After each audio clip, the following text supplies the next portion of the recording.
Tonight, former FBI Deputy Director Andrew McCabe back in the news this evening. He is now suing the Justice Department and the FBI. He says he was unjustly fired and that he can prove it.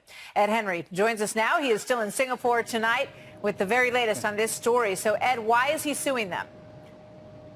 Well, Martha, for a number of reasons. Just breaking now, Fox has obtained this 36-page lawsuit from Andrew McCabe, the former #2 official, of course, at the FBI. Well, what is he saying? Well, he's saying that he's unfairly fired. We know that already from March, but that he has been wanting to get documents from the Justice Department, from the FBI, to explain more about his firing. Well, he was fired in March, remember, for leaking information improperly to the media, and then, more importantly, perhaps, lying to investigators about it. That's the allegation. So why is he suing now? Well, number one, there have been reports that James Comey, his former boss, the top guy, of course, at the FBI, has been called in to talk to a U.S. attorney in Washington because they're considering criminal charges against Andrew McCabe about lying to investigators. So they're trying to square his stories with James Comey. So both McCabe and Comey under the microscope. But then the other big thing, you mentioned I'm here in Singapore. The White House was obviously focused before the president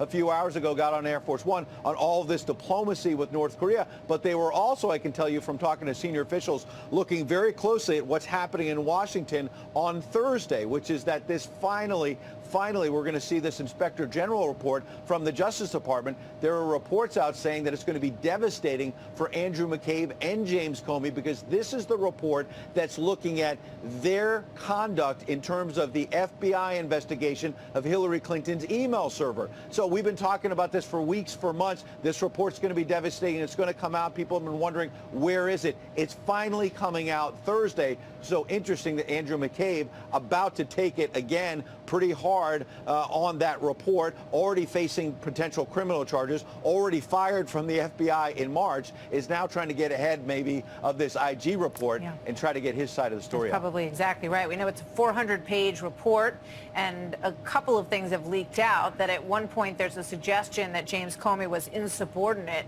in the way that he dealt with the email investigation, and a lot more is going to come out on that. Another story that is percolating out there tonight is an inside look at some of the sort of small group meetings between the House Intel Committee leadership and Rod Rosenstein's folks, including Rod Rosenstein himself, that these have, I'm hearing on more than one occasion, in fact, on many occasions, devolved into shouting matches that sometimes last as long as 30 minutes, and that he's basically threatened to subpoena them for their emails and their documents because he's angry that they're asking him for so much, Ed.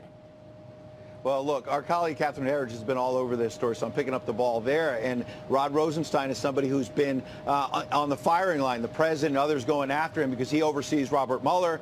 He oversees the documents at the Justice Department there since Jeff Sessions has been recused and hamstrung, if you will. He's the one overseeing those documents that Devin Nunes and other top Republicans want to see about whether there was a spy embedded in the Trump campaign or not, all of that. And you're right. From our reporting, it seems that Rod Rosenstein, under pressure to turn over documents, has warned Kash Patel, one of the senior aides to Devin Nunes and others, you know what, we're going to subpoena your emails. We're going to try to get some documents from you. And Devin Nunes and others have been put off by this, saying, look, we're trying to do legitimate oversight of the FBI and the Justice Department, and you're basically threatening us and coming after us and making a mockery of the oversight process. This ties right back to McCabe and the investigations of the investigators, basically, which is the president trying to change the narrative about Mueller and saying, what about Rosenstein? What about Comey? What about McCabe? Something's going to give in this situation, and we'll see what it is. Ed, thank you very much. Good to talk to you tonight. Have a great trip home. Great job over there. Meanwhile, let's talk a little bit about this. You know that Congress has oversight over the executive branch, right? Well, they've been trying for a very long time to get some of the documents regarding the Mueller investigation. So a number of months ago, back in January, I understand, there are a couple of committees, in particular the Intel Committee up on Capitol Hill, and they asked the Deputy Attorney General to go ahead and provide some documents that they need.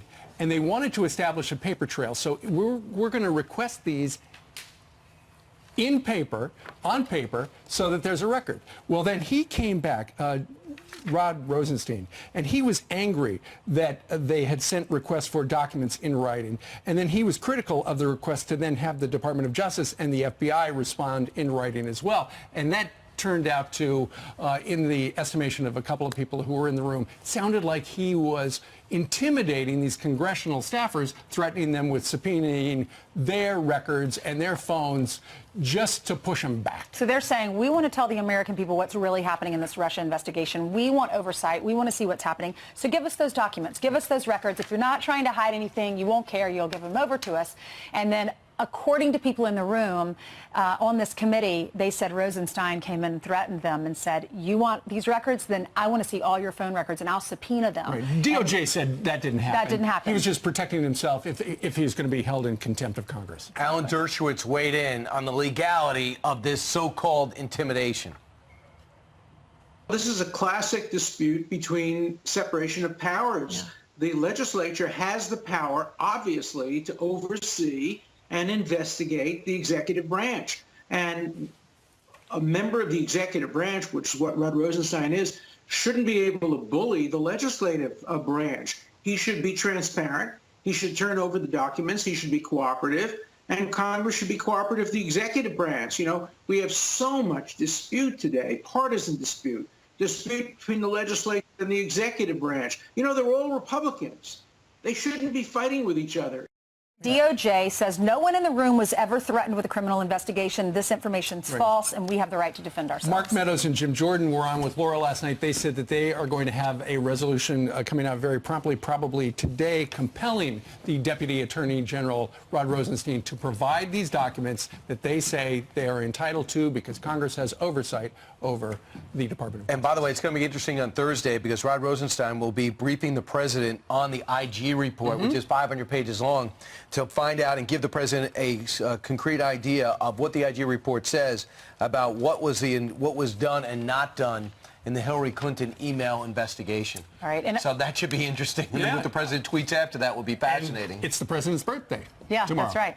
Well, Andrew McCabe, who was involved in this, he was the former FBI deputy director. He's now suing the DOJ and the FBI. And you remember him. Wow. He was the one that he was a few days away from retirement, and he got fired because he was leaking information to the press and then lying about it to investigators, to the intel community, and was proven to lie several times. And so he got fired and didn't get his retirement. Yeah, and it's going to be really fascinating to see how Andy McCabe ends up going, because he'll have to, going after James Comey because they both can't be telling the truth. So he is actually having his legal team sue.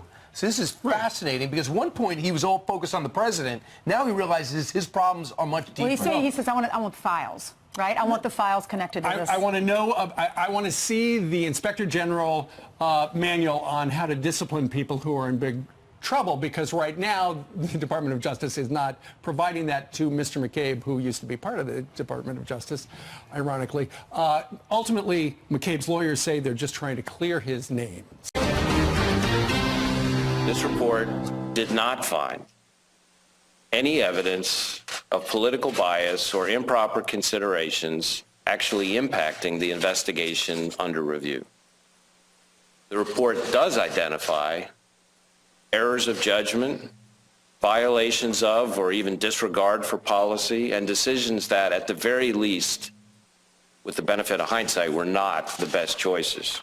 We're going to adhere to the appropriate disciplinary process, and once that process is complete, we won't hesitate to hold people accountable for their actions. The FBI Director Chris Wray reacting to the Inspector General's report from the DOJ. 568 pages, and in it, Jim Comey, the former FBI Director, really takes it on the chin. There are some other developments in there, as we talked about with Chairman Goodlatte and Gowdy. Let's bring in our panel. Charles Hurt, opinion editor for the Washington Times. Charles Lane, opinion writer for the Washington Post. And it's not Charles, but Matthew Continetti, editor-in-chief of the Washington Free Beacon. Okay, Charlie, what do you take from this report, reaction to it, where we're going? Well, I think the most interesting thing is the top line where you have people saying that there's no evidence of political bias in the whole process, which it strains credulity to think about that, because okay, maybe there's no smoking gun where James Comey said blatantly, I want to rig this thing so that Hillary Clinton wins and Donald Trump loses, but all throughout the whole report also shows rampant political bias all up and down the system, whether it's Peter Strzok and his star-crossed lover, or if it's Loretta Lynch and her decision to punt on the entire thing after meeting on the tarmac with Bill Clinton and hand the whole thing to James Comey, or all the other characters that clearly had a unmistakable bias here. And it's especially when you stop and consider the final decision that they made when James Comey comes out and gives this withering indictment of Hillary Clinton over the email thing, and then says, but we're not going to indict her. Speaking of Loretta Lynch, I talked to her and asked her specifically about the Clinton email case back in February 2016. Who's the ultimate decider at the DOJ? It depends on how the matter comes together. Essentially, it's going to be reviewed by those career independent agents and lawyers that I mentioned, and they'll make a recommendation as to what they've discovered and what they recommend. But the up or down, yes or no, we're going forward or not, is that you? And it just really is going to depend upon what they find. It wasn't her. Yeah, I think she comes off not too hot in this report, because really her inability to sort of resolve one way or the other, am I either going to recuse because I met with Bill Clinton on the tarmac, or am I going to stay in and take the heat? She never came to rest on that point, which created the opening for Jim Comey to come along and do his thing, which of course this AG declares completely improper and pretty scathing about that total decision. Violation of procedure. And incidentally, it's my take on this report is it shows there's a little bit in it for everyone, because a lot of Hillary's people are looking at this. I know a lot of Trump people are looking at this as vindication. A lot of Hillary people are taking vindication from this, claiming that it shows clearly that Jim Comey intervened in this thing improperly, and that hurt Hillary's chances for the election. Again, I think that it is just standard operating procedure. You don't comment on an ongoing investigation if you're the flatfoot doing the investigation, and Comey thought it was his responsibility to somehow usurp that, and that's, by the way, not my word, but this IG's word, usurp. He did it without discussing it with his superiors and so on. That's pretty heavy stuff. Matthew, the revelation of this other text between Lisa Page and Peter Strzok, the second part of it that comes out just a couple of weeks ago, no, he won't, referring to Trump about being president, we'll stop it, Strzok responds to Page. That is done before the decision to slow walk the investigation into Anthony Weiner's, the emails on Anthony Weiner's computer. And the IG says that is the place where the political bias could have infected this entire thing. And also done right around the time we know that the other investigation, Crossfire Hurricane, was being opened into the Trump campaign. And Strzok was involved in both of them. At 568 pages, this is like the War and Peace of misjudgment. Everyone from Hillary Clinton, who started all of this by having those emails onto her classified server, to the investigators Strzok and Page, including Loretta Lynch, including James Comey, including Andrew McCabe, including, some half dozen FBI officials who have been reassigned or retired since this scandal has developed, all exercised grave misjudgment. And I think all of them put their own self-interest or self-conception, their own sanctimony ahead of what were normal procedures that should have been followed throughout.